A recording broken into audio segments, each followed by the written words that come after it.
म्हणून सांगत होते एवढं खाऊ नकोस. 21 मोदक खाल्लेस तू. अगं त्याच्यामुळे नाही होत. मग घरी आलेल्या बाईना त्यात काहीतरी मिसळलं होतं. कोण बाई होती एक. कधी आली होती? तू नव्हतीस घरात तेव्हा. खूप दुखते ग मला, इथं थांबता येणार नाही. मला जायला हवं. आई काहीतरी कर ग. आई ग मला वाचव ग. थांब मी काहीतरी करते.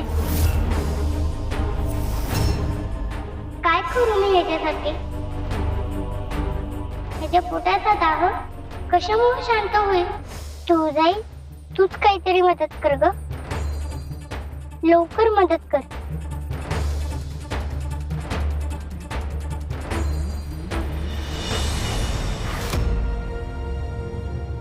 मी हेच सांगत होते की ती माया हरली. त्यात तुळजाने त्या मायाला आता ती तुळजा वेगळं रूप घेऊन त्या गावात सुखाने राहते. क्रोध आता अस्तित्वात नाहीये महिषा. काय महिषा ही एवढीशी चिमुरडी, ही माझ्या 3 अस्त्रांना पराभूत करून मला खिजवते आहे आणि तुम्ही मला शांत राहायला सांगताय.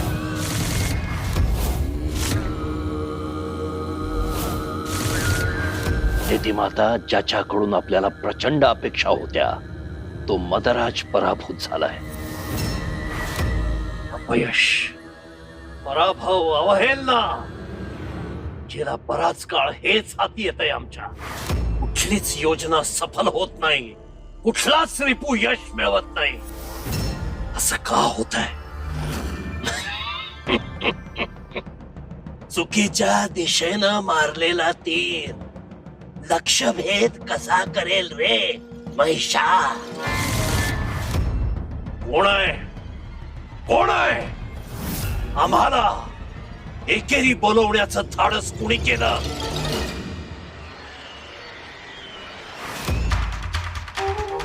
जे कोणी आहे त्यांनी समोर या लगेच.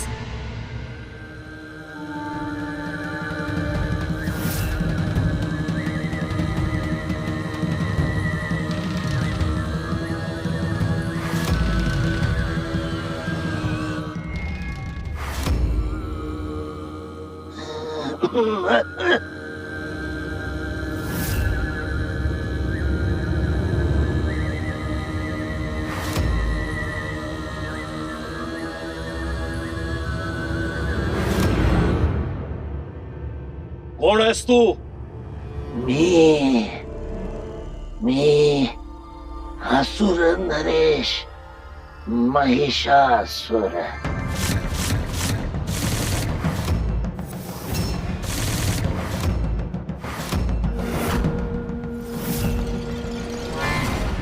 काय करू मी याच्यासाठी?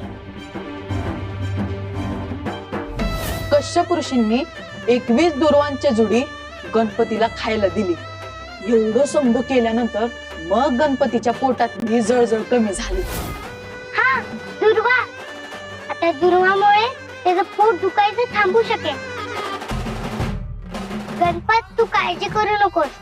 मला तुझ्या पोट दुखीवरचा उपाय सापडलाय. मी तुझ्यासाठी दुर्वा घेऊन येते. त्या कुठे सापडतील मला माहितीये.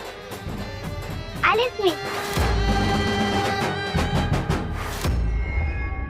जरा जर जर कलित गात्र हताश वृद्धाप काळापेक्षा सततच्या निष्फळ प्रयत्नामुळे अपयशामुळे थकलेलं खंगलेलं. नाही, हे शक्य नाही. आमची ही अशी अवस्था होणं कदापि शक्य नाही.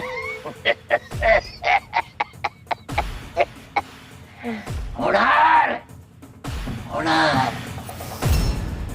तू आता तुळजाला मिळवण्यासाठी जे दिशाहीन निरर्थक प्रयत्न करतोयस त्यामुळे लवकरच तुझी ही अशी अवस्था होणार. मी काय करू मी? कोणत्याच योजनेमध्ये यश येत नाही. सगळे फासे उलटे पडतायत माझे. हवा तो परिणाम साधत नाहीये. तुला एक युक्ती सांगतो. तुझे दोन्ही हात मीठ जोड असे आणि दोन्ही हातांच्या मध्ये पोकळी राहू द्या. कर कर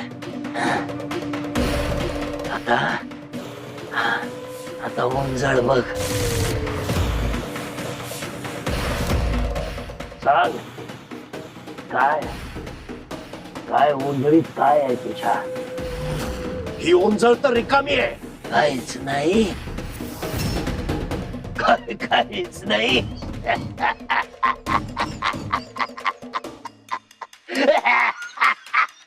हेच दिशाहीन प्रयत्न केलेस तर आता काही उरणार नाही तुझ्या.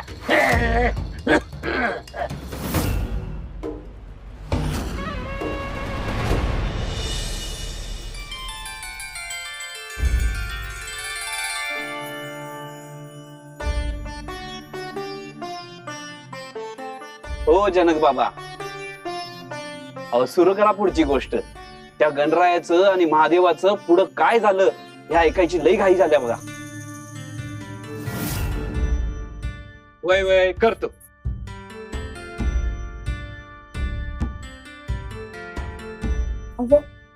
जगदंबा अजून आले कशी नाही? अगं ती गणपत बरोबर येणार होती ना, येत असं. तू काळजी करू नको, मी कथा सुरू करतो, तू बस. हा वय वय.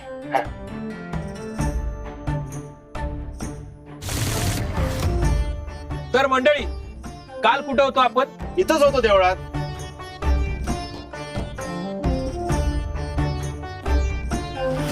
अहो सदा भाऊ, म्हणजे कथेत कुठपर्यंत पोहोचलो होतो असं म्हणतोय मी. तर महादेव आणि गणेशाचं युद्ध.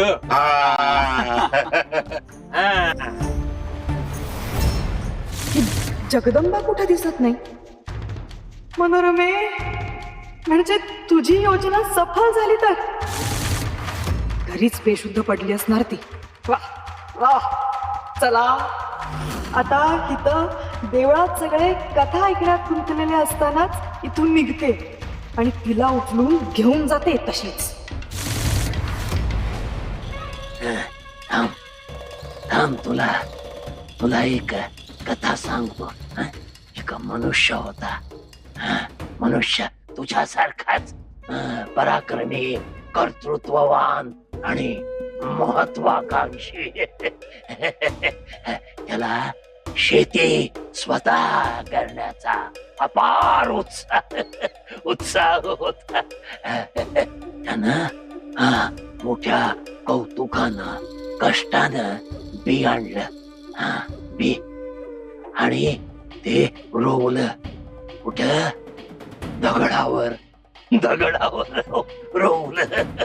रोज त्याला पाणी घालायचा, पोषक खत घालायचा, पशु पक्ष्यांना हाकलायचा, स्वतः पहारा द्यायचा रोज.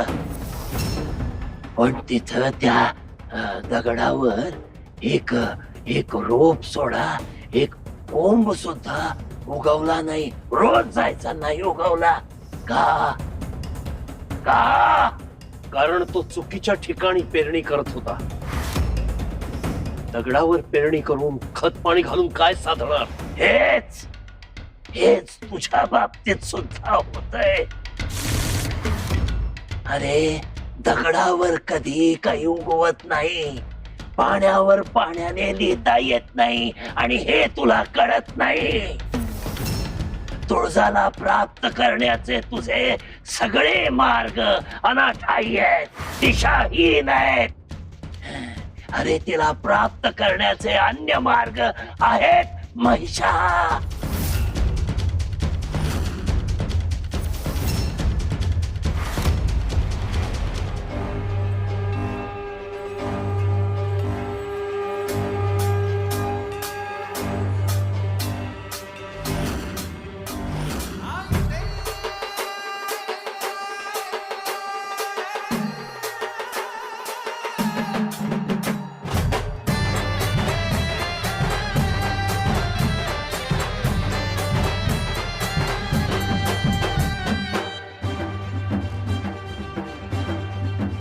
आता ह्या दुर्वा घेऊन पटकन मला गणपत जवळ जायला हवं.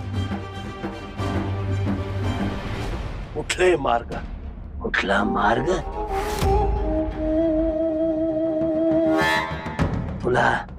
तुला एक कोड घालतो. ऐक ऐक. ज्ञानाचा दिवा अदृश्य झाला. तेज असेल तरीही थोडं, एकावर एक रचलेलं गुपित. यातच शोध, सुटेल तुझं कोड. म्हणजे अर्थ काय आहे या कोड्याचा? उत्तर सोपं आहे. हा, तुला याचं उत्तर मी सांगतो.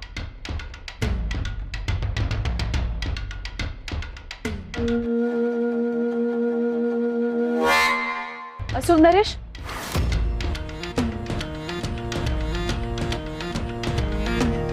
हा,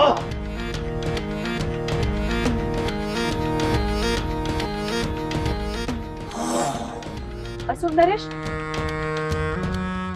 असो नरेश, आम्ही सम्राज्ञी, तुम्ही अशा अचानक का आलात?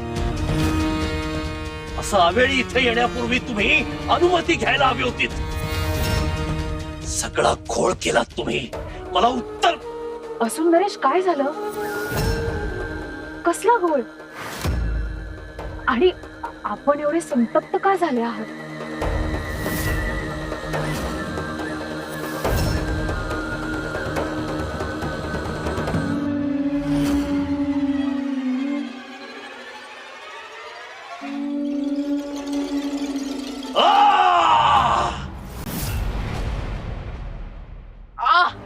आई ग.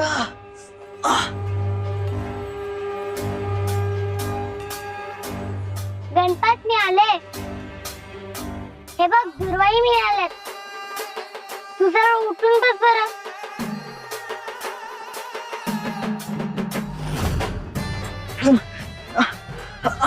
हे घे दुर्वा खा, म्हणजे तुला बरं वाटेल.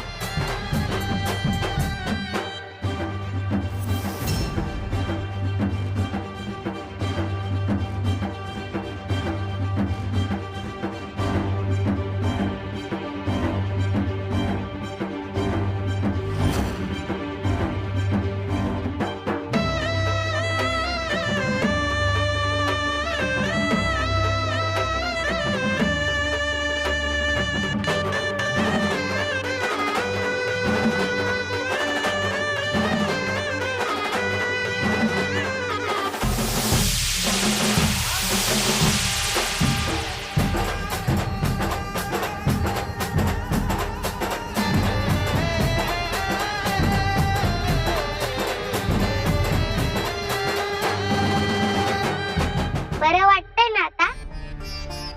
पोट दुखत नाही ना अजिबात? एकदम छान वाटतंय. तुझ्यामुळे बरं वाटलं मला.